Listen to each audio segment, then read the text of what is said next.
My name is Pierre Marc Johnston. I'm very honored to be invited in such august and brilliant company. I've been an observer and a liver of North American issues for the past 25 years with great interest.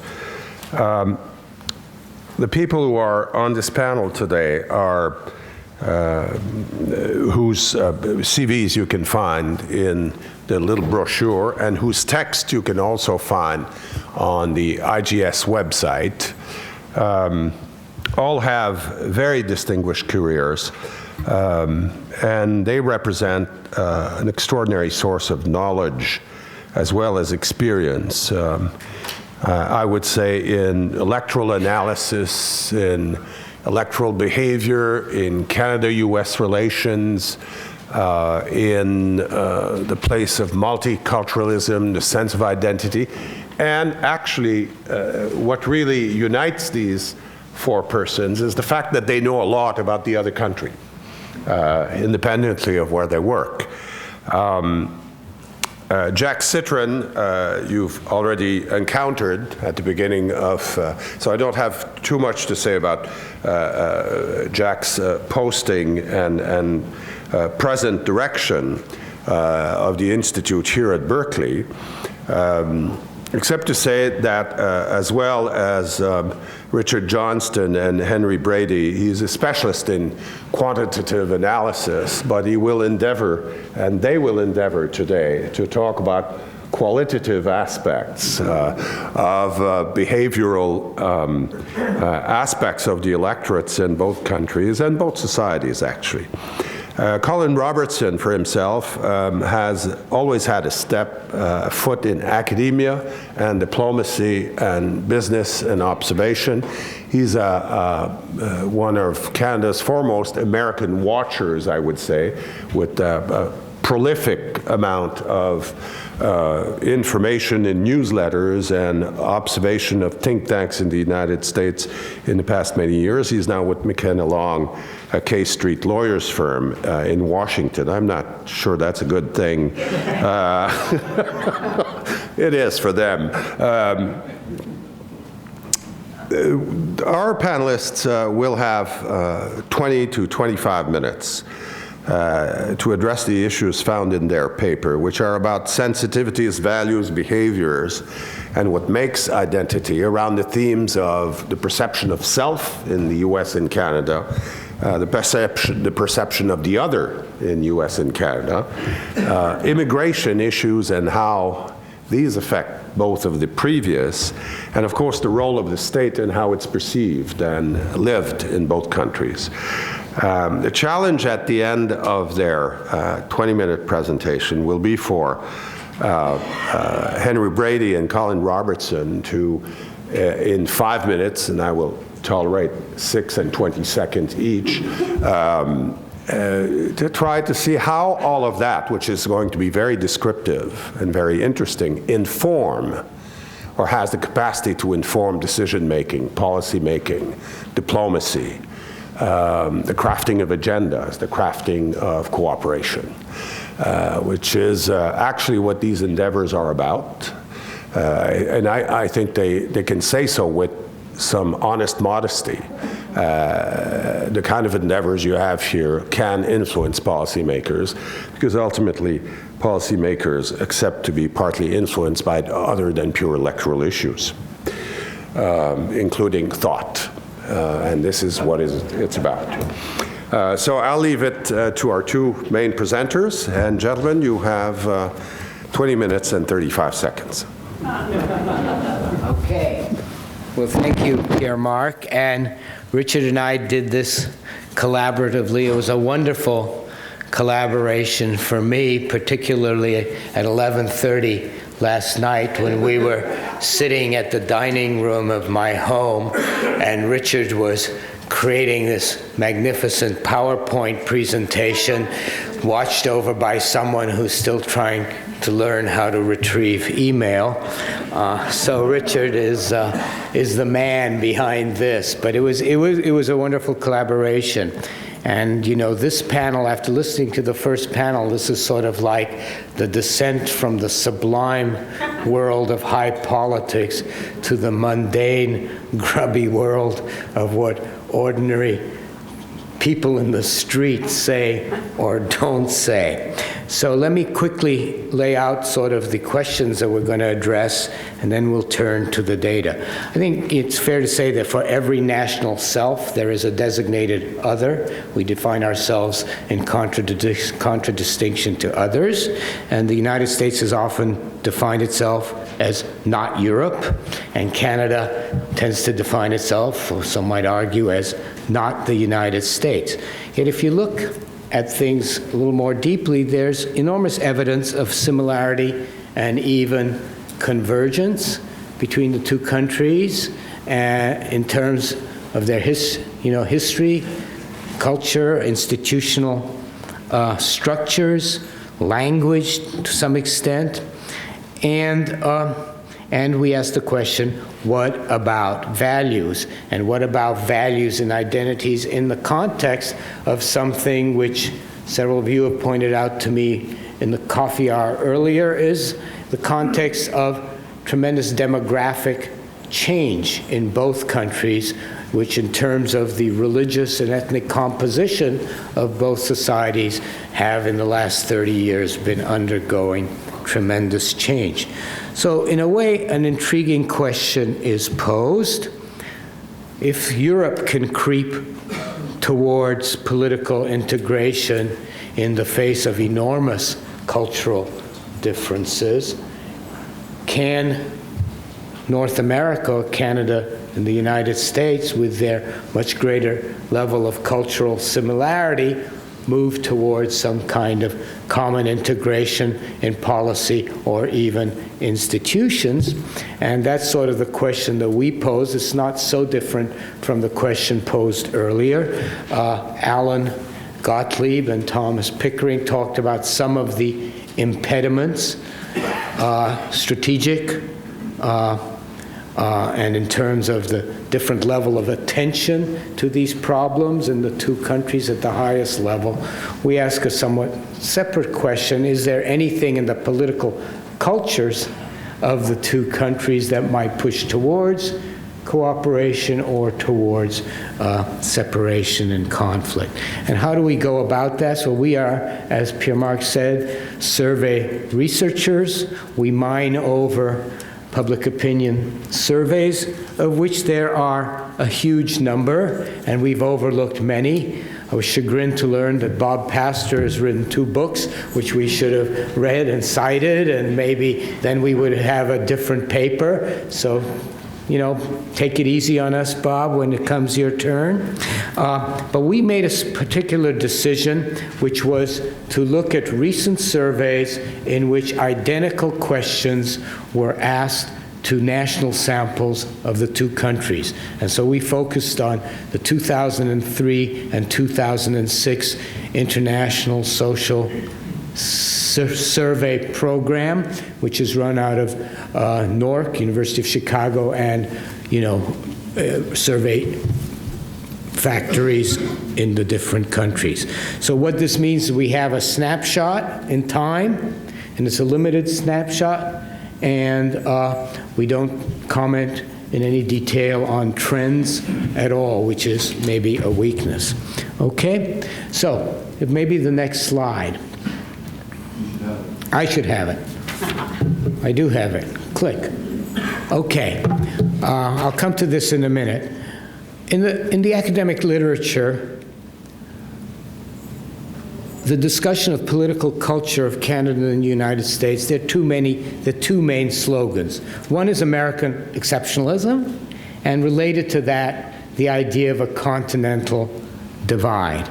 The seminal statement of this argument is by Seymour Martin Lipset, who argued the American Revolution resulted in 2 distinct cultural trajectories: the Whig libertarian American culture, emphasizing distrust of the state, individualism, egalitarianism, and populism, and the Tory Canadian culture, which was more accepting of the need for a strong state, respect for political authority. Okay, and so these are sort of two mirror images, sort of animated much of the historical literature on the two countries. There's, of course, a very important subtext, sub-theme in the discussion of Canada, which is the degree of division between French Canada and Quebec and English Canada. Lipset addresses this, but not in a very systematic way. So, what we thought we would do was to take a look at the historical accuracy and empirical validity of the sort of capsule distinctions between Canada and the United States, and focusing on, this is a very sort of political sciencey, jargonish definition of political culture. Political culture is a patterned way of thinking about political life that is widely shared, spans the generations, excludes other values and customs. And what this is maybe more important, that political culture is viewed as constraining what actions government can do, what projects are feasible, what would be accepted, and what are legitimate. So we don't view public opinion as essentially directing public policy, but in some sense constraining in a permissive way what projects a democratic polity will do. Okay, and so in looking at this, the slides to follow, and I'm going to turn this over to Richard momentarily, do two things. First of all, we focus really on 5 themes, which should be up here. Oh, backwards. 2 sides, okay, as I already said this, of course. And now we move to the 4 main themes. We have 5 actually up there now, I think. Didn't edit that at 12:30 night, Richard. Patriotism and national attachment, definitions, how Canadians and Americans define their own countries, define their own fellow citizens. Then opinions about immigration and multiculturalism, obviously a very important issue in both societies, which has implications for how the countries redefine themselves. Then looking at the argument that essentially Americans are more anti-statist, anti-government than Canada, and if that is true, that could have implications for the kinds of cooperation, the kinds of mechanisms for cooperation in policy domains, what role for the state, what role for the market. And then finally, we dug up from the Pew national polls of 2009, there's questions about how do Americans think of Canada's, how favorably do Americans view Canadians, and vice versa. So we will close on that note of mutual admiration or something less than admiration. We shall see. Okay, so this is what we're going to do.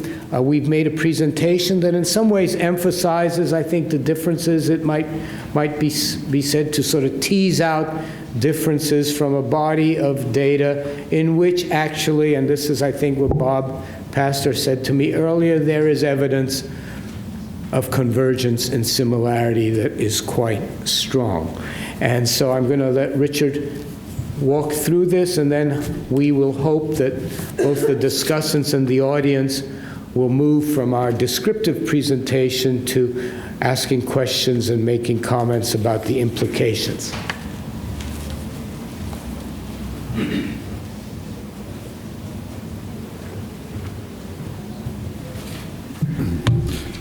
Thanks, Jack. So, as Jack mentioned, part of the object was to get absolutely identical questions from start to finish to Canadian American national samples. And for this, the ISSP is actually particularly good, because what the ISSP does, it's a kind of an ongoing multi-decade collaboration amongst survey facilities in about 40 or so countries. Unfortunately, Mexico is not one of these. What they would do basically is adopt a theme for a given round and explore the theme in depth, and then come back to this theme a decade or so later. So the 2003 ISSP in particular emphasizes national identity. 2006 emphasizes questions of the welfare state. We really wish that they had actually linked the two, because there's a whole controversy in the world about the relationship between national solidarity on one hand and support for welfare state spending on the other, but they're not linked. So we have to do them in parallel here. The other thing I'll mention is that you won't see much in the way of regional content. We actually started out thinking in terms that there might actually be so much regional variation within each country that this would help frame and put in context the differences between the countries such as they were. We somehow imagined that what we were really going to see was the coasts, the great center of the continent, and the south, stuck in the 17th century, and that in some ways this would be the story of North American policy. But in fact, as it turns out, for the most part, we were more struck by, where there were differences, the trans-border difference, the relatively weak differences within. To the extent that that's not true, it lies in the place where you might expect it to be, namely in the French-English division within Canada. Although even there, it's quite striking that many of the differences are small and occasionally in an opposite direction from what you expect. The kind of the take-home, just to anticipate, is that there's, at least to the extent that you emphasize on the differences, there's no getting around the fact that the U.S. is a more solidary place. It's not a binational kind of setup in any sense. But also when you get into the substance of what you might be proud of, for example, there are just more things that Americans can come up with. Though the military is particularly important here. At the same time as being more solidary, it's clearly more exclusive. And this is actually a bit of a shocker considering the kind of, at least ostensibly, culturally neutral constitutional self-definition of the place. So it's a more exclusive place. The things that Americans affirm as essential to being an American include more things that you simply cannot acquire, that you have them or you don't. And that's actually kind of striking. It is bigger fear of immigration and immigrants in this country. We suspect that that's not so much a cultural code as it has to do with the structure of immigration in the two countries as it differs across the border, but we actually don't have any direct evidence on that. On the other hand, again, somewhat to our surprise, though more fearful of immigrants and immigration, Americans are actually more indulgent. We have a set of questions that go to the essence of multicultural policy, not using that word, but nonetheless to do with assimilation versus kind of indulgence of group differences. And Americans are actually more indulgent in this respect than Canadians. Some of this has to do with French Canada in particular, but it isn't just a matter of French and English.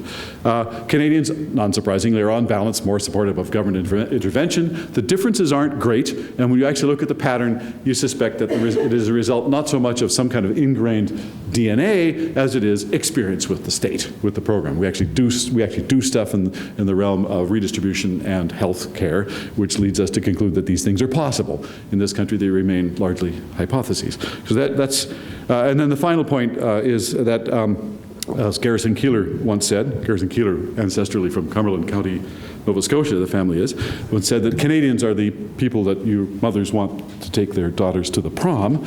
That still seems to be true in the general pattern of mutual regard, that there is still a terrific amount of goodwill there. So on to some pictures before I run out of time. So basic convention here. Well, this is a very crude form of something called a dot plot. And what I've done is I've linked the dots to kind of draw your attention to the comparisons I want you to make. And the bottom ones are Americans, the top ones are Canadians. Typically what you'll see is all native immigrant in both countries, and then there's a Quebec Francophone, rest of Canada in the Canadian one. Not all of them have the French-English distinction, but most do.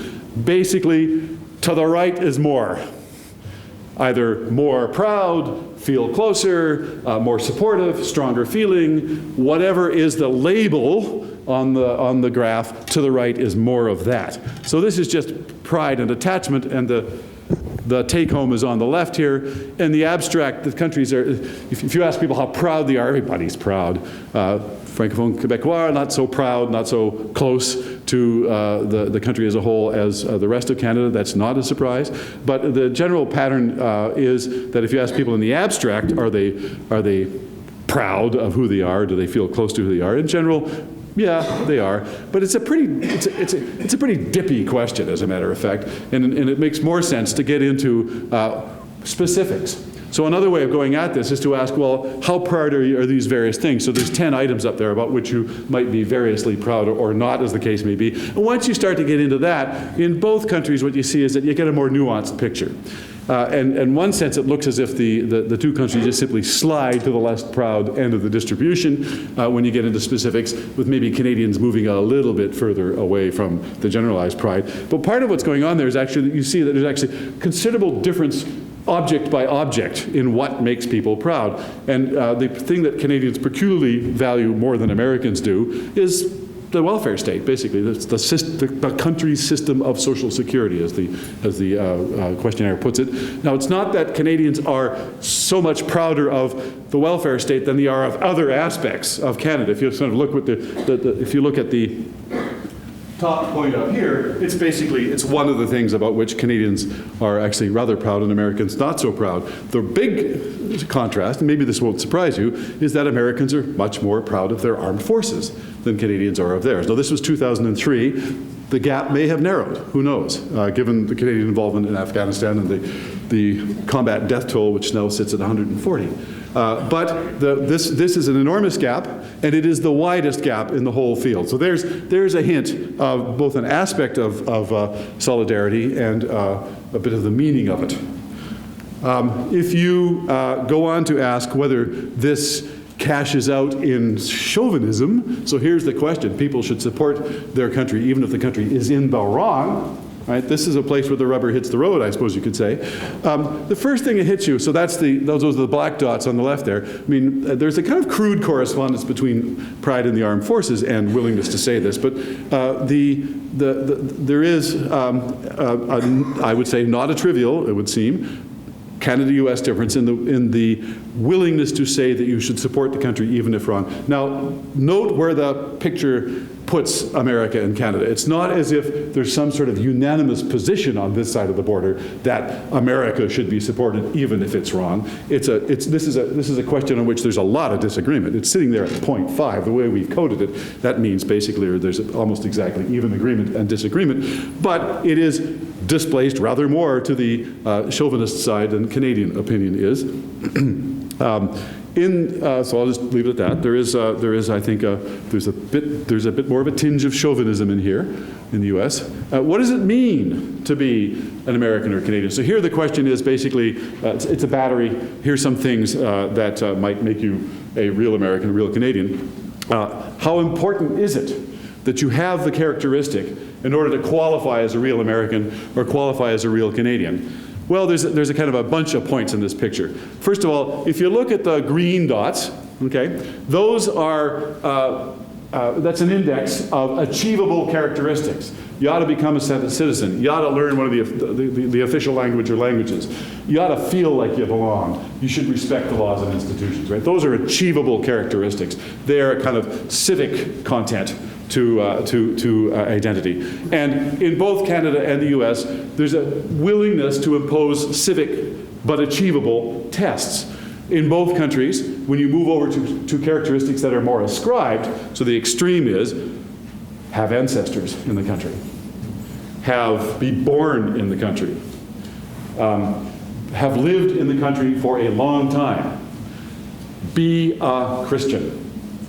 There, summarily, Canadians and Americans are less likely to impose those tests than they are achievable characteristic tests, but Americans are more likely to impose those tests than Canadians are, and the difference is carries around. Yeah. I feel like Donahue. Anyway, I'm dating myself.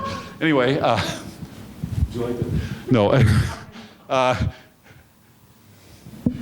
Where was I? Anyway, Americans are more likely to impose the test. Although notice that there's a very striking immigrant native-born difference within the American sample on this question. There is a pretty striking difference within the Canadian sample on the ascribed characteristics question as well, although in the sense that immigrants are much less likely to impose ascription characteristics than natives are in Canada. But I'd also want you to look at the Christian line. It's kind of an interesting irony. Francophone Quebecois are the least likely in this setup to impose Christianity as a test. The irony, of course, is that secularism has become a trope in the debate inside Quebec, and the issue isn't really Christians as so much as Muslims, but I think we can come back to that. There's just a general point that there's a kind of more exclusive tone to what is affirmed as an American identity, even as there is a more solidary character to the nationality. Attitudes to immigration. We suspect these are as much cause as consequence, or rather much consequence as cause of immigration patterns, but there is no denying the basic pattern, which is that when you ask whether the number of immigrants should be more, fewer, or about the same, Americans are much more likely than Canadians to say fewer. Canadian opinion on this question is now almost perfectly balanced. Not surprisingly, immigrant Canadians are more supportive of immigration than native-born Canadians, but group by group, the general pattern is greater support in Canada. That includes even comparisons between Canadian immigrants or immigrants to Canada and immigrants to the US. Similarly, if you ask about the consequences of immigration, two of these questions are positive, two of them are negatives. We've framed it as fear, but in fact, one of the questions asked is immigration is good for the economy. On the other hand, immigration steals jobs. So there's 4 questions. Cast as fear, there's greater sense of fear of the consequences in this country, though again, in both countries, newcomers are less fearful than the native-born, not surprisingly. On the other hand, in both countries, there's considerable skepticism about the content of multiculturalism. What strikes us, however, is that the skepticism is particularly sharp on the Canadian side of the border. It's generally true that the most skeptical, in particular the expectation that immigrants should adapt to the mores of the host country, unsurprisingly, most strongly felt amongst Quebec francophones. But even if you look at the rest of the country, including immigrants to Canada, in general, there's a more assimilationist distribution of opinion than in the US, notwithstanding the elaborate suite of multicultural programs, perhaps because of the more elaborate suite of multicultural programs in Canada. In any case, summarily, in neither country is there exactly a groundswell of demand for multiculturalism. This is the basic point about government intervention. So here, basically, it's the Canada-US difference. To the right means that Canada is more supportive of information, of intervention. To the left, less. The number of issue areas in which Canadians are more supportive than Americans is slightly larger than the reverse, but note that there are a set of issue areas in which the reverse is true. When you focus on 2 particular things, healthcare and reduction in income differences, this actually strikes us as pretty significant, though again, we're skeptical that this is something fundamentally cultural, notwithstanding the way Jack set it up at the beginning, but that in fact this probably reflects experience with policy, a quite a bit more redistributive tax and transfer system, and of course, a public healthcare system. And then national images of the other. This is the final slide with pictures. This is the Pew question about your overall opinion of Canadians and Americans, asked of both Canadians and Americans. Jack and I see the take home here as that basically both sides still have a considerable reservoir of goodwill for the others, even to the extent that Americans claim to have almost as favorable a view of Canadians as they do of other Americans. One might speculate why that is so, but anyway. This was done, by the way, in June of 2009. So this is post Obama election. Might have been different a year earlier, I don't know. So here's that's the take home, which I basically started with. Americans do seem more solidary than Canadians, less divided on who they are, prouder of their achievements, more willing to project power. American identity is more exclusive, more defined by traits that are difficult or impossible for newcomers to acquire. Though differences in the policies at the core of the welfare state are modest, Americans are less interventionist, Canadians, no surprise. These differences notwithstanding, the 2 populations hold each other in high regard, and our exit is, how do these similarities shape the trajectory? And at that point, we quit. It's over to you.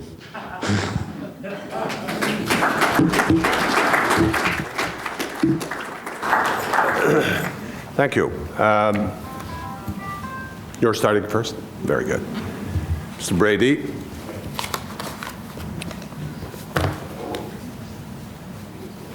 Well, I'm commenting on work done by two of my teachers. Jack Citrin has been my colleague for 20 years, and I've learned an enormous amount about identity and multiculturalism and a whole lot of topics like that. And Richard Johnston taught me everything I know about Canada, so if I make any mistakes, it's Richard's fault. By the way, Richard also brought some of his former graduate students, so this makes me a little nervous. The posse is out there watching everything I do. I want to talk about two themes. First, I want to relate findings to social structural census, that kind of data, and the history of Canada and the United States, and then end with why do we care, which was the way this presentation ended as well. Let's just start with some basic statistics and information, which everybody knows, about Canada versus the United States. In Canada, we have 25% approximately of people whose mother tongue is French. That's a big difference between the United States and Canada, where we have no such number with respect to another language. Because a lot of those francophones are concentrated in Quebec, we have, not surprisingly, the finding that pride in Canada is less in Quebec than the rest of Canada. We also see a greater emphasis on assimilation in Quebec, no doubt especially because the presumption or desire is that people who come to Quebec need to learn the language, and that's very, very important. Minorities, visible minorities. In Canada, it's about 13%. In the United States, it's about 25%, about double, a lot bigger group, and that's African Americans and Hispanics mainly. So it's maybe surprising that in both places there's still a tremendous emphasis on achievable characteristics. I think it says something about both countries that they're not focused, as some countries would be, given those statistics on visible minorities, especially in the United States, on the ascriptive characteristics. They're focused on achievable characteristics as a way to become Canadian or become American. We have essentially then in both countries the French model of citizenship. You can become French by learning the language and becoming like the rest of the French people. It's not the German notion where it's ancestry and the color of your skin and things like that.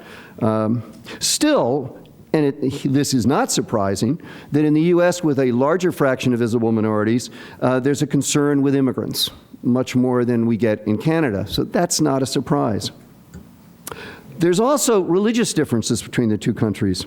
In both places have about the same percentage of people who are Christians, identify themselves as such, but in Canada, the largest group is Roman Catholics, about 40% of the total population, whereas in the United States, it's Protestants at about 50%. Furthermore, a lot larger subgroup of the Protestant population in the United States, percentage-wise and in terms of obviously absolute numbers, is fundamentalist, evangelical, and so forth. So that, for example, if you ask a question in the United States and Canada of the importance of converting people to Christianity, the classic evangelical question, how important is it to convert people to Christianity? About 10% of Canadians say that's important, and about 40% of Americans say that's important. That, by the way, has got very good congruence with the statistic that we see in this paper of 49% of the people in the U.S. say it's important to be a Christian to be a member of the community. Very important. Right, and very important, and 22% in Canada. So obviously the presence or absence of evangelical Christianity is very important in terms of not just religious practice, but in terms of inclusion within and the characteristics which include you within the political community. And so that's an important thing to know. Also, perhaps because there's more other religions in Canada, about double the percentage, and there's a lot more Hindu, Sikh, Muslim in Canada percentage-wise than the United States. As a result, Canadians seem to be more tolerant and more willing to say that it's not important to be a Christian, to become a member of the political community. Also, just historically, it's well to remember that in Canada, there's remnants of the social gospel in a party up there, the NDP. There's nothing like that in the United States. There's sort of remnants of I guess, fundamentalism and through social credit in that very zigzag way that gets through reform and then finally gets to the current Conservative Party. But it's a rather tortured line of dissent. In the United States, of course, in the Republican Party right now, fundamentalists and evangelicals are a very important part of the party. Now, Stephen Harper is the Prime Minister of Canada, so we can debate whether how important that is or is not. But what's been remarkable about Harper is he hasn't really exhibited much of his Christian beliefs in a lot of his policy approaches. So to survive, he has really not talked a lot about that. Okay, and then finally, it's not a surprise maybe that we see more support for the welfare state in Canada, and that they're proud of it. That may be this descent of social gospel through NDP and so forth, perhaps also the Tory tradition that Lipset and others talk about. So let me just end with why do we care? Well, we may care just to have understanding of Canada, and I hope and I think this paper does provide us with some of that. It's also maybe that we'll get along if we're more similar. That's typically true. And there's certainly lots of commonality. In fact, what would be interesting is take the ISPP data for other countries and show how similar we are compared to other countries. And my guess is we're quite similar compared to a lot of other countries. But then finally, is there really the notion that we'd have a North American Union like the European Union? I don't think so, given these data. It seems to me there are substantial differences. And furthermore, I just think there's a lot of political obstacles to such a thing. But others who know more about that should talk about it than me. Thanks. Thank you very much.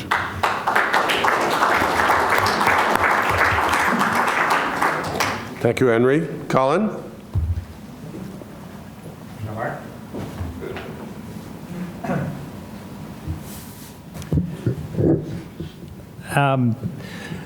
Myth, reality, and contradictions matter to both national narratives.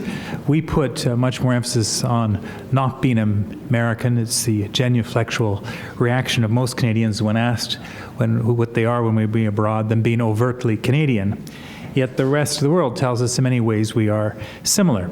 And indeed, when you think of something like football and tailgate parties, we know what these things are, although there is a variation. The Canadian football field's a little longer and we have a slightly different football.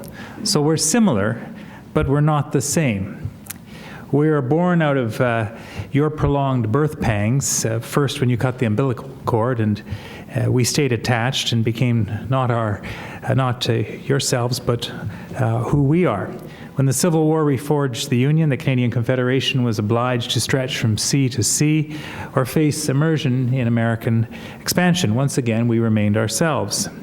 Canadianness has often been a matter of contingency, not one of certainty, as we wrestled and compromised and continue to do so with geography and climate.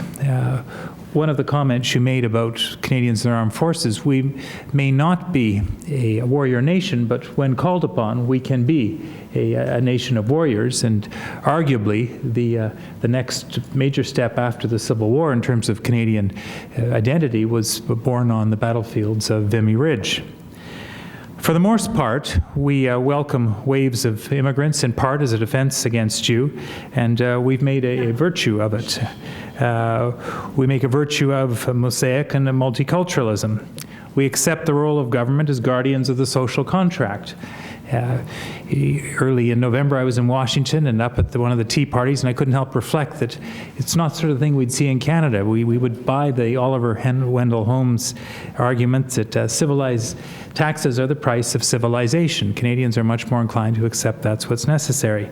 There was really no other choice.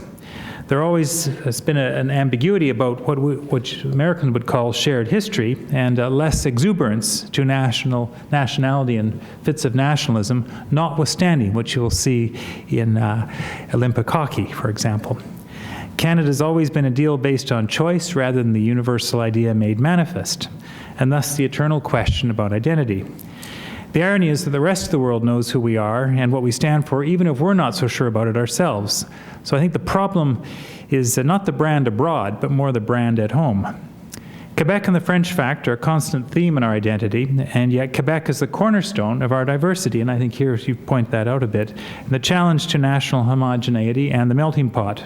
And the French fact, it's also worth pointing out, is national, even if we sometimes forget it. Jean Sauvé, born in Saskatchewan, Gabrielle Roy, born in the hometown of, born in Manitoba, the province of Ellen and myself, and of course, Michael Jean, our Governor General, who comes from Haiti. We continue, like the United States, to be under construction with all the tugs and pulls that migration brings. Unlike the rest of the world, it's not a racial-based national narrative for us. Since 1980, and this is important to underline, more than half of new Canadians come from Asia, and with relatively little controversy. You go to our big cities, you think, go from Montreal to Toronto, to Calgary, to Vancouver, and I've just about the Olympics, you're constantly aware of this, and yet it happens with very little difficulty. If the West is the American frontier, for us, of course, it is the North, and we're going to hear more about that tomorrow. To survive in an intemperate climate, manage our pluralism, and get along with Uncle Sam, we've had to develop a sense of humor that is self-deprecatory and mostly subtle. It remains a constant, and it's also one of our best exports. Think Lorne Michaels, Stan Aykroyd, Jim Carrey, Mike Myers, and Second City. I was going to add Pamela Lee Anderson, who is a Canadian, born in fact on Centennial Day, but that might not be considered by some funny, although she was the best known person in the world a couple of years ago. A couple of years ago, when the New Republic held a contest for the most boring headline, we won with another earnest new Canadian initiative. It is perhaps when asked to determine the Canadian equivalent of as American as apple pie, the winning entry was as Canadian as possible under the circumstances. Thank you. Please come back, gentlemen. No, stay here, Colin. Please come back. Thank you very much. That's divertissant at the same time.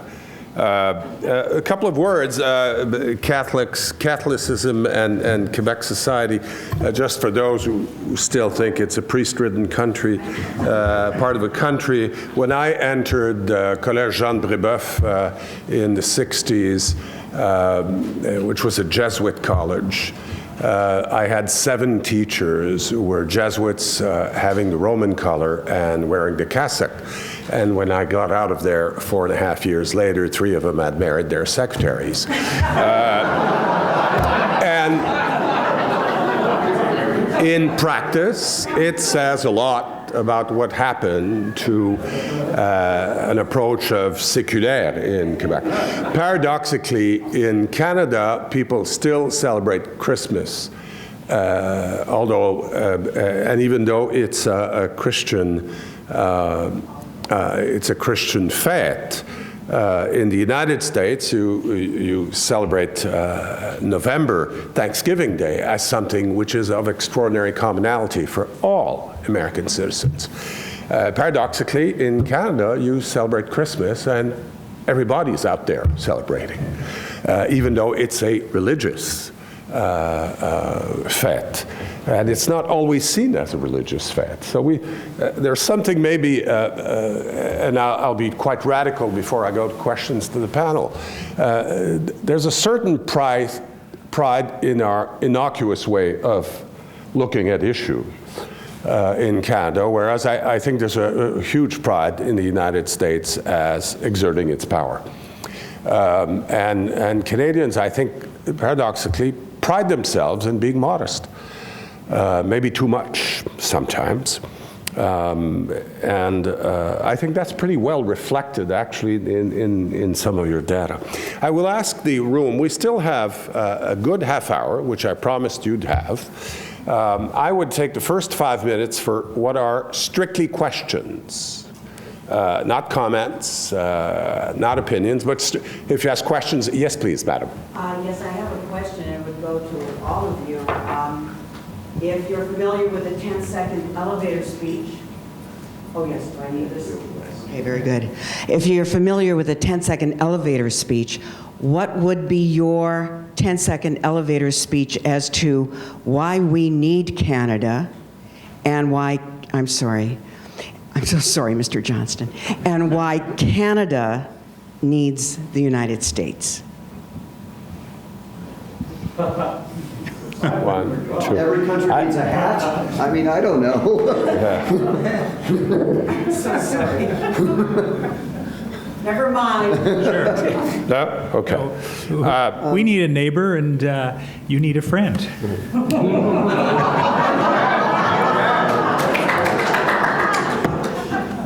Will I have a crack at it, Jack?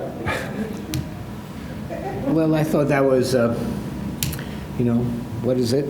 No man is an island or something like that. I just think that there are, from the economic side, obviously mutual need and mutual advantages for cooperation to the extent that there are security issues. Some are shared, and so goodwill is important there because one could see, conflicts. Sort of, I think of this question as, I'm writing a book, I hope, one day called "Can There Be Europe Without Europeans?" And, that's what they're trying to do right now, create Europe when there aren't really Europeans. And one of the reasons maybe that there isn't the kind of need or impulse or incentive for common institutions between Canada and the United States is because the history of war is not there, and the history of much more easy flow and communication, thanks to common language and other things, has been there. So what was your question again? Why do we... 10 words. Question was about a 10-word answer. 10 words answer. Richard? No one with a PhD is capable of a 10-word answer. Why do you think we worked for 8 years? Richard? I think the real answers have to do with things like national security, foreign policy, and that kind of stuff. I mean, there's a reality about America as the global superpower, which the existence of which is probably actually pretty important. But the throwaway answer would be something like, we need a mirror to see ourselves. The trouble is often when Canadians look in the mirror, they don't see anything. Okay, so I guess we'll go to, the questions are actually sources of debates. We're not in necessarily facts here. So we'll go on to the floor. I'll go 1, 2, 3, and then 4, 5. Joe Clark. Prime Minister Clark will be second to you, sir. Hi, Don Rothblatt from IGS. I wondered if you discovered any major differences in terms of citizen participation, volunteerism, and we know from the work of some of you very distinguished, all of you distinguished scholars here, especially Professor Brady, I think did a book with some other colleagues a few years ago, suggesting that since there is a kind of suspicion of government, a lot of things that are in the public sector, say in Canada, might be pushed into the nonprofit sector in the US. I mean, there are a lot of other things of the book, and I don't pretend to know them all, but I wondered if those differences emerged in your research. Henry maybe is the best person to address Well, this. I haven't looked at those data recently. It'd be very interesting to look at them and to find out. Richard, you may have looked at the more... Well, there is recent no review. body of data of the quality of the civic voluntarism work. I mean, that's just a given. That's Henry's stuff, which is the standard. But to the extent that you can come up with comparables, you're probably not going to be surprised that there is kind of less depth of voluntarism in Canada than in the US. Some of this actually is a product of public policy, tax treatment of charitable donations, for example, that sort of thing. Some of it is a compositional property. I mean, one of the, to Henry and me as, former altar boys, one of the distressing findings in the civic voluntarism stuff is that Catholics are less voluntaristic than Protestants and others are, and we're talking about a country which, although it is largely post-Christian in terms of its sort of content of belief, is 45 to 50% post-Catholic. And when you look at differences within the Canadian landscape on questions that are as akin as we can get them to the ones that Henry's work includes, the pattern is there in Canada as well. So my hunch is that if you had exactly comparable questions, although I can't say that I've looked at exactly comparable questions, it's a less voluntaristic society. But some parts of Canada, like British Columbia, Vancouver, for example, is an intensely voluntaristic place. My oldest son booked off work for 2 weeks and was one of the Blue Jackets that, when John Furlong gave the concluding thing, Blue Jackets won, Cypress Mountain nothing, he was one of the guys who was up there for 2 weeks, 14 hours a day, building moguls and laying, so there are differences on the landscape, but I think summarily, I think this is a more voluntaristic place. The church going is lower in Canada than in the United States, meaning that Canada looks a little more like France with respect to their attitudes towards religion. And religion is one of the sources of a lot of civic voluntarism. Right. On the other hand, Canada has a higher rate of unionization, and I don't know what it is, but I know it must be higher. Yeah, it's about 30%. We're at about 15% or so right now. 12? Yeah. Something like that, a lot less. And that's another source of political participation and involvement. So presumably there's higher levels through that in Canada, but of course a lot of that gets channeled through the NDP, through a particular party. Joe Clark, and then I'll come back to her. Thank you. I should say I'm used to being second.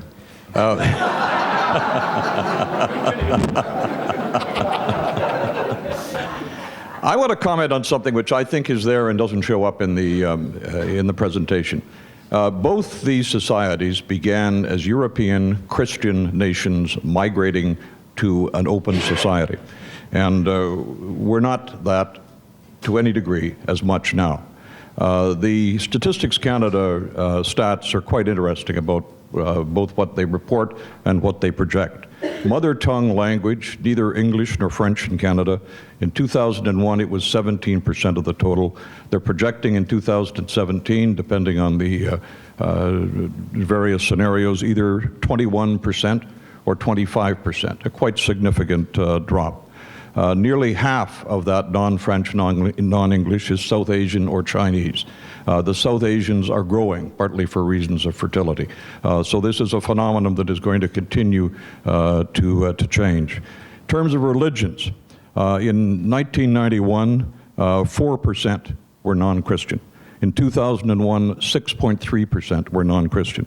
2017, it will be between 9.2% and 11.2% who are non-Christian. The Muslim membership is going to increase by 145%, the Hindu by 92%, the Sikh by 72%. Now, what's interesting about these dramatic changes, I don't know the U.S. statistics, they're similar except the sources are different. I want to come back to that in a moment. But what is quite interesting about this is that these new populations are not yet represented with anything like equality in our society, in our elites.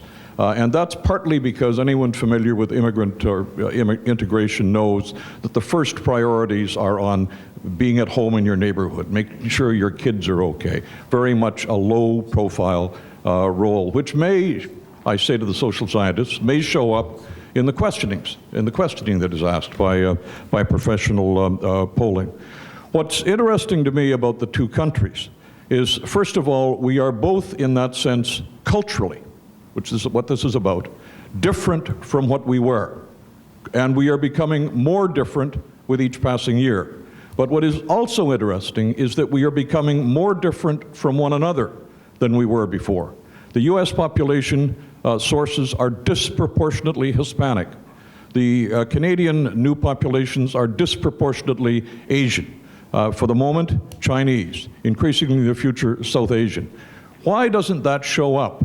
Why should we believe, is there something wrong with the statistics that show that immigrant and non-immigrant, whatever that is, populations have similar attitudes? Do cultures mean nothing?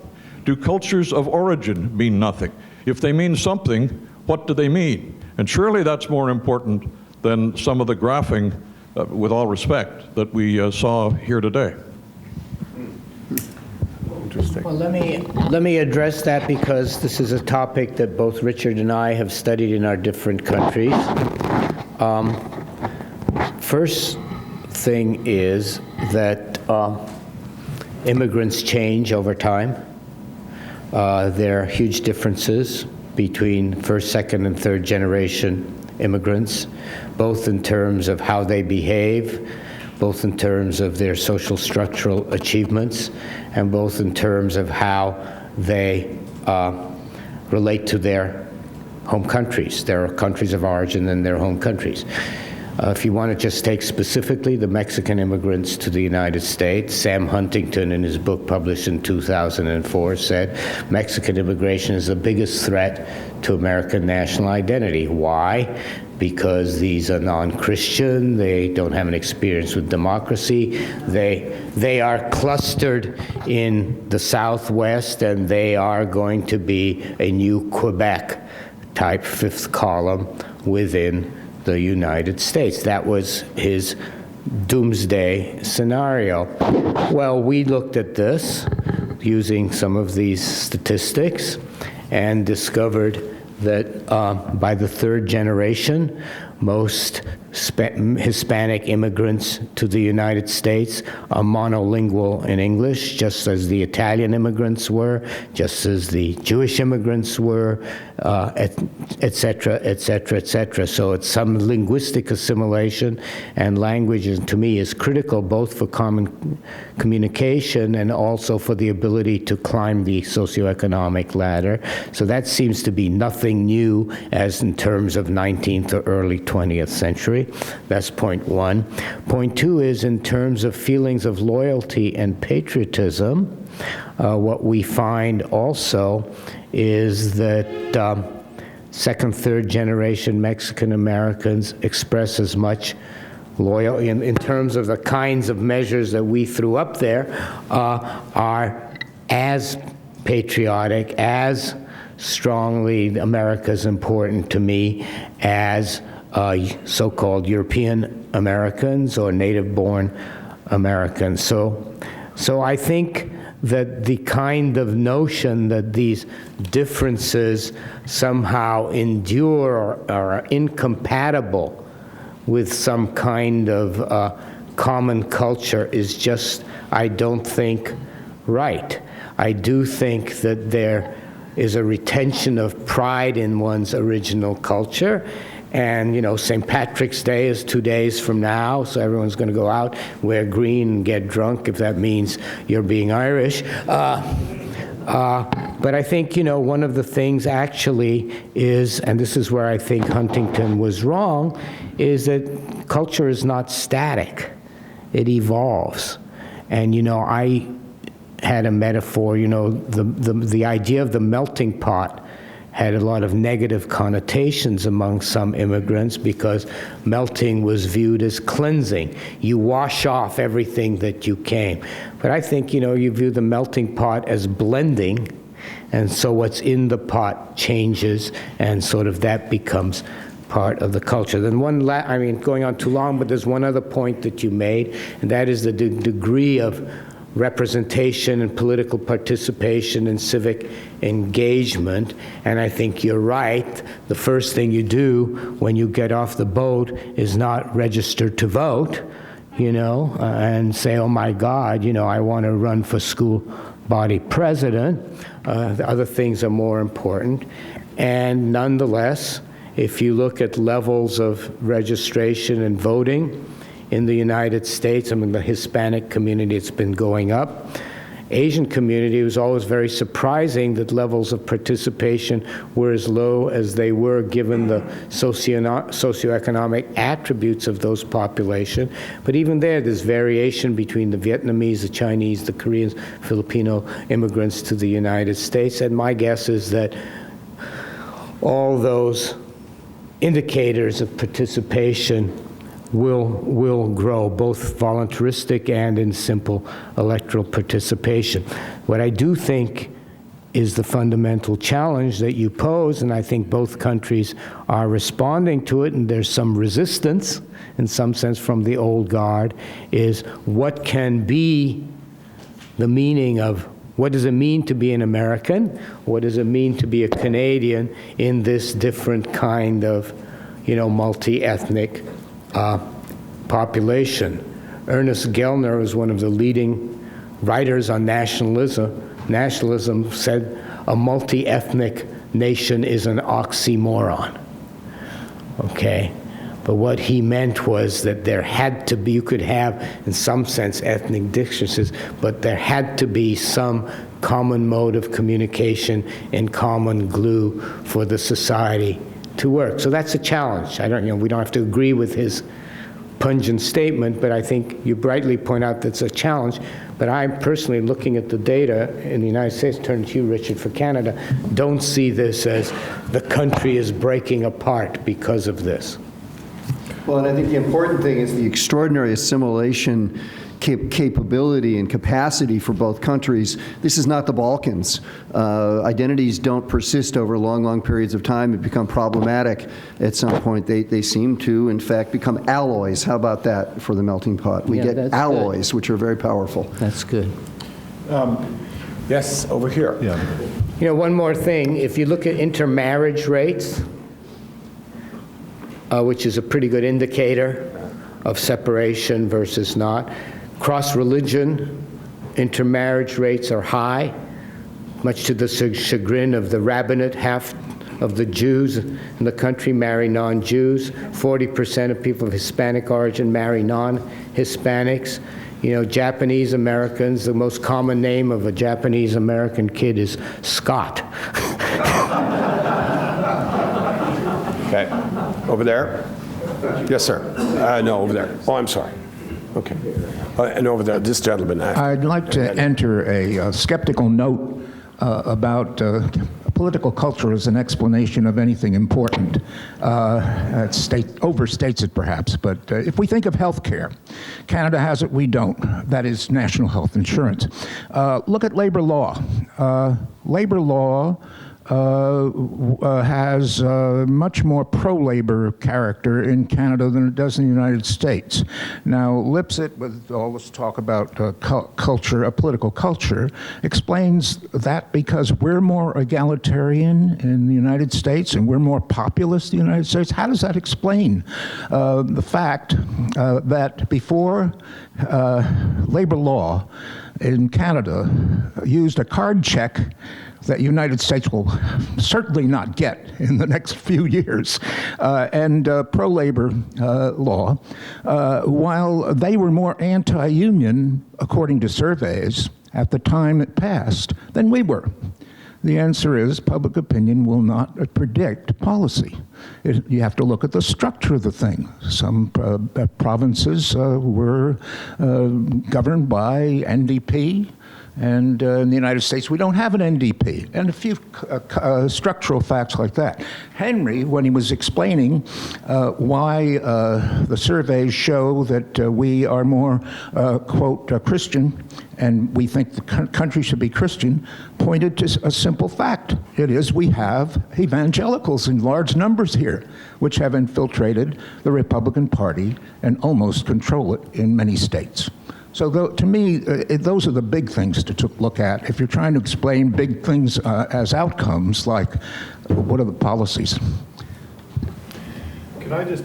Richard? It may be a little unfortunate that we put a political culture slide up at the start, but in fact, in some sense, what we're trying to think of here is not so much as cultural forces that produce outcomes as, for certain domains, but not so much others, cultural constraints on the range of possible policy. And I think that the fact that, for example, this country is sort of 30 to 33% evangelical Christian is a structural fact at one level, but it's a structural fact about cultural difference. So I think that's a real fact. Things like the level of support for various forms of government intervention, I think we're totally with you on this. That if you were to go back 40 years, for example, and survey the attitudinal landscape on policy, we were looking south for policy initiatives, right? 30 years ago, union densities in this country were higher than in Canada. 30 years ago, we were both, well, actually not 30 years ago, 40 to 50 years ago, I forget. But anyway, mid-60s, both countries were embarking upon public health insurance ventures, more or less in parallel. It's something of an historical accident that we got further along at the critical early moment than you did, and the subsequent history of health insurance largely follows from that path. So I think there's actually a lot of issues in which what are, I think, real differences in attitudes right now. The places feel different in the realm of public policy, but those differences are more the consequence of the background policy differences than the causes. But I think when you start to tunnel into the core of religious belief, faith and morals, and that sort of stuff, that starts to sound more like real and abiding constraints, except to the extent that secularization eats away at it. If I may intervene on this, I think the nature of government in Canada allows, particularly in the context where it's penultimate to have control of the public agenda because of the role of the media, we have a system which allows the executive branch of government to act.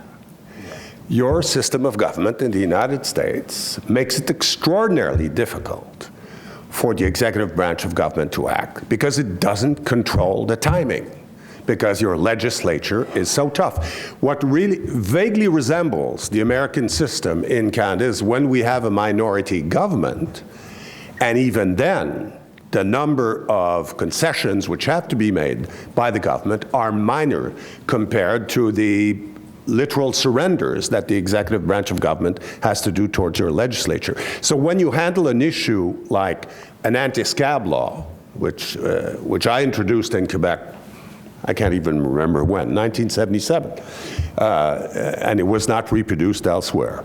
That was pretty revolutionary. We were able to do it because we controlled Parliament, and that was it, and we rammed it through Parliament. And if you have a sense of where you want to go in Canada, you can realize major changes in policy. And I think if you have a sense of where you want to go in the United States, it's extraordinarily difficult to do it. So you see where I stand about my leniency towards this White House. I know it's difficult. Marc. Yeah, Chuck Duran, Johns Hopkins SAIS. There's much in this study that is original and new. For example, the notion that multiculturalism is opposed more strongly in Canada than the United States. I think you came to that conclusion. That is not something we've heard generally. But I'm puzzled by one thing, and that's the source of my question. Jack started out by saying, well, the two countries are really not that different. And that, by one interpretation, is probably true. But I think I could make a case looking at your data that the countries really are different. Because there's a great deal of consistency across the differences, even if the differences themselves aren't that wide. So you all know what that means statistically if you're doing this with a large sample. So I would wonder, I mean, are they different or are they similar? What's your definition of difference? Richard. Well, I mean, I think a lot also depends on, you know, if you take a broad underlying general attitude, like how much do I love my country, they're very similar. Now, actually, I was thinking about this from a point of view of cooperation.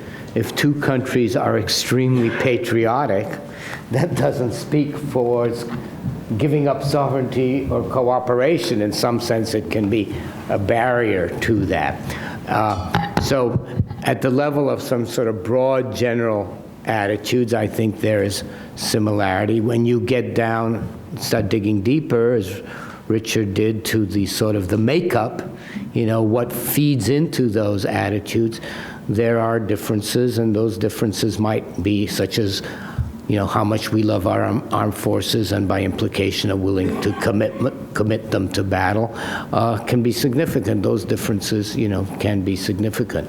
So I know maybe Bob Pastor will say something about his data, because we didn't, you know, we looked at a very restrictive set of questions, and we didn't look at specific policies really, and we didn't look at things over time.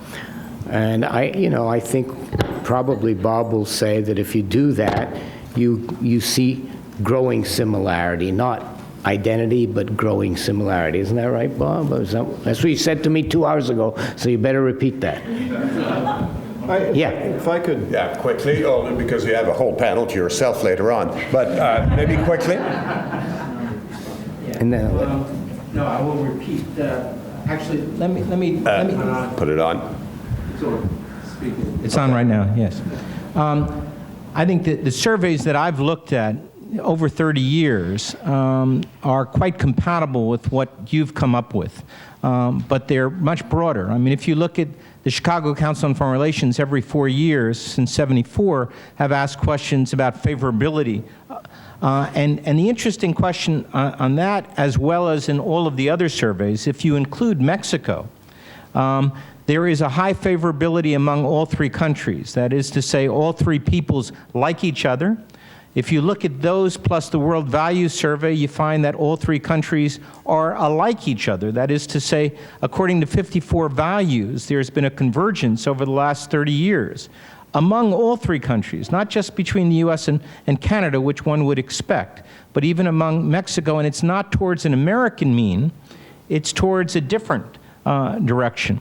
If you look at the public attitudes over time among the three countries, or among the three publics, they are much more favorable towards a higher degree of cooperation and coordination across many more sectors than the governments have been able to elicit. And that, and also your point about Huntington's thesis, I think all of the data confirms your point, which is that Huntington was wrong. That assimilation is occurring among Mexicans as it has under previous. And even if you ask questions of identity, which is the most surprising of all, my last point on that before I ask my question, if you ask the question among all three countries, do you look at yourself as a national and also North American, meaning all three countries? The results are really startling. 27% of Mexicans view themselves as continental and national, 41% of Americans and 31% of Canadians. Now that's extraordinary when you realize no leader in any of the three countries has really made the case for considering yourself or articulating or identifying yourself as North American, which brings me to my question, which follows from, I think, the last two, and that is, since the political culture differences are not that significant, should we not be focusing our attention on two other dimensions? One is the political system, which Pierre Marc has just alluded to, and the other is a little bit on geography. That is to say, if you leave out Quebec and the South on religion, you will see a degree of homogeneity among the two countries, and indeed among the three, that may not be quite as evident as when they're included. Richard? I'll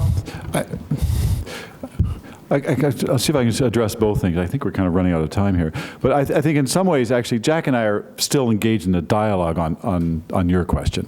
The more you step back, take the whole world value study, whatever, and look at differences, the countries are kind of barely distinguishable from the point of view of the globe.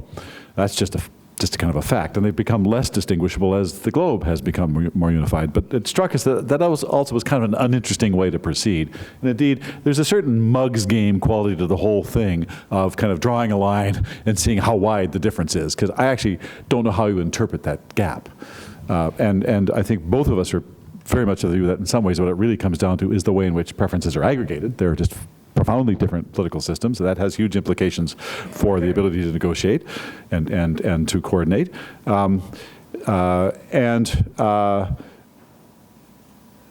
said, what we know is that the diminution of differences in the realm of values does not automatically translate into a convergence of interest between the regions. I mean, if you compare Quebec with the rest of Canada now, as compared to Quebec versus the rest of Canada 50 years ago, in terms of substantive values and orientations, they're much more like each other than they used to be. But that hasn't somehow or another made the integration of Quebec and the Canadian Union easier somehow. My final observation is that when you ask people whether they want political personages or institutions to cooperate, they always say yes. Right? And indeed, one of the reasons why people don't like Congress and they don't like the House of Commons and all the rest of it is that they don't like disagreement and debate. There is a generalized skepticism about the reality of the differences that are being processed. And to a certain extent, my own view is that this is naive optimism or naive on the part of publics. And I suspect that you're picking up some of the same can't we all just get along mantra that is universal and largely unhelpful. Thank you. We're already gone through our time here. I'll leave two quick interventions, one here and one to Paul Heinbecker. Sir, here? Yeah, yourself. I'll try to be quick.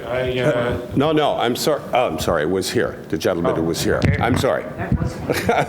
Yeah. And please be quick. Don't try to be. Gentlemen, I find that all very useful and provocative. I greatly resist the temptation to criticize what the paper says on any kind of measure, what I might have written, because I appreciate your research and your perspectives. I have one basic thing to add at this point, that if you were to look at both countries in a regional manner, both north and south and east and west, as two very different axes in both countries, and deal with the regions that do exist, which are not necessarily the same thing as the provincial or state jurisdictions, that you'll find some very interesting differences and contradictions and correspondences with what you've said. Let me use one very well-known example. There's a famous political character named Sarah Palin, the former governor of Alaska. Everyone has had a lot of fun with her, as she is one of the more powerful and influential figures in American politics right now, like her or not. However, from an Alaskan point of view, she was the governor and had her own identity inside Alaska, and so on and so forth, when the presidential campaign came upon us. However, Alaskans saw much of the criticism of Palin with a lot of chagrin and a lot of humor together, because they saw it as a criticism and a massive ignorance of Alaska and what it is and what the regional realities are in Alaska, and for that matter in the Yukon or northern British Columbia or wherever you want to go. Thank you. Thank you very much. Paul Heinbecker, last comment before I thank our guests and do a little more thing here. Thank you. Very quickly. When you're talking about the integration of North America and you compare it with Europe and you compare it even with Africa, you got a semantic problem. Because you can be Nigerian and be African, and you can be Ethiopian and be African. You can be German and be European, and you can be French and be European. But you can't be Canadian and American. The word's already gone. It's very difficult to get your mind around that semantically. Interesting. Nord-Amérique, as one of the songs said. Yeah. Je suis Nord-Américain, not Américain. Thank you very much. I just have a thing to read out to you here, which is Brian Williams, who's the anchor and managing editor of NBC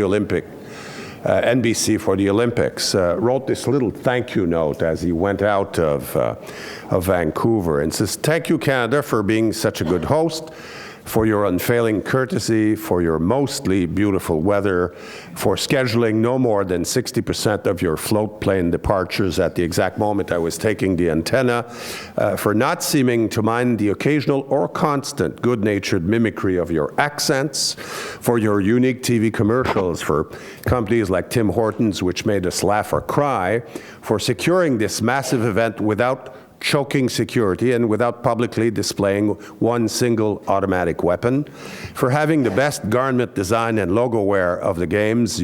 You've made wearing your name a cool thing to do, for the sportsmanship we saw in most of your athletes, for not honking your horns. I didn't hear one car horn in 15 days, which also means none of my fellow New Yorkers rented cars by visiting you. For making us aware of how many of you have been watching NBC all these years, for having the good taste to have an anchorman named Brian Williams on your CTV network, and for the body scans at the airport, which make pat-downs and cavity searches unnecessary, for designing those really cool lead Olympic rings in the harbor, which turned to gold when your athletes had won one, and for always saying nice things about the United States when we were listening. And that, thank you very much.